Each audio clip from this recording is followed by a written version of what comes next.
ಉತ್ತರ ಪ್ರದೇಶದ ಪ್ರಯಾಗ್ರಾಜ್ನಲ್ಲಿ ಮಹಾ ಕುಂಭಮೇಳ ನಡೆಯುತ್ತಿದ್ದು, ಪುಣ್ಯಭೂಮಿಗೆ ಪ್ರವೇಶಿಸುವ ಮುಖ್ಯ ದ್ವಾರಗಳಾದ ಗಂಗಾದ್ವಾರ, ಯಮುನಾ ದ್ವಾರ ಹಾಗೂ ಸರಸ್ವತಿ ದ್ವಾರಗಳಿಗೆ ದೀಪಾಲಂಕಾರ ಮಾಡುವ ಸದಾವಕಾಶ ದೇಶಾದ್ಯಂತ ದೀಪಾಲಂಕಾರದ ಮೂಲಕವೇ ಹೆಸರುವಾಸಿಯಾದ ದಕ್ಷಿಣ ಕನ್ನಡ ಜಿಲ್ಲೆಯ ಮೂಡುಬಿದಿರೆಯ ಲೆಕ್ಸಾ ಲೈಟಿಂಗ್ ಸಂಸ್ಥೆಗೆ ದೊರಕಿದೆ.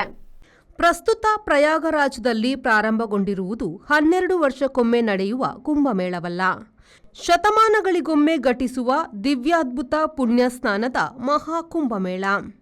ಜನವರಿ 13ರ ಪುಷ್ಯ ಹುಣ್ಣಿಮೆಯಂದು ಇಂತಹದ್ದೊಂದು ಮಹಾ ಅದ್ಭುತಕ್ಕೆ ಬರೋಬ್ಬರಿ 144 ವರ್ಷಗಳ ನಂತರ ಚಾಲನೆ ದೊರೆತಿದೆ.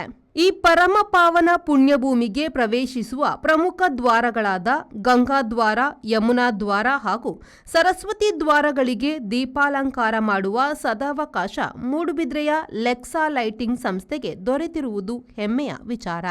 ಈ ಹಿಂದೆ ಅಯೋಧ್ಯೆ, ಬೆಳಗಾವಿಯ ಸುವರ್ಣ ವಿಧಾನಸೌಧ, ಬಿರ್ಲಾ ಮಂದಿರ, ಧರ್ಮಪುರದ ಜಿನ್ ಮಂದಿರ ಹಾಗೂ ಇನ್ನೂ ನೂರಾರು ಪ್ರೇಕ್ಷಣೀಯ ಸ್ಥಳಗಳಲ್ಲಿ ಶಾಶ್ವತ ದೀಪಾಲಂಕಾರದ ಮೂಲಕ ತನ್ನ ಕೈಚಳಕ ತೋರಿಸಿ ಜನಮನ್ನಣೆಗೆ ಪಾತ್ರವಾದ ಲೆಕ್ಸಾ ಲೈಟಿಂಗ್ ಸಂಸ್ಥೆಯ ಹಿರಿಮೆಗೆ ಪ್ರಸ್ತುತ ಪ್ರಯಾಗ್ರಾಜ್ನಲ್ಲೂ ದೀಪಾಲಂಕಾರದ ಅವಕಾಶ ದೊರಕಿರುವುದು ನಮ್ಮ ದಕ್ಷಿಣ ಕನ್ನಡ ಜಿಲ್ಲೆಗೆ ಹೆಮ್ಮೆಯ ವಿಚಾರ.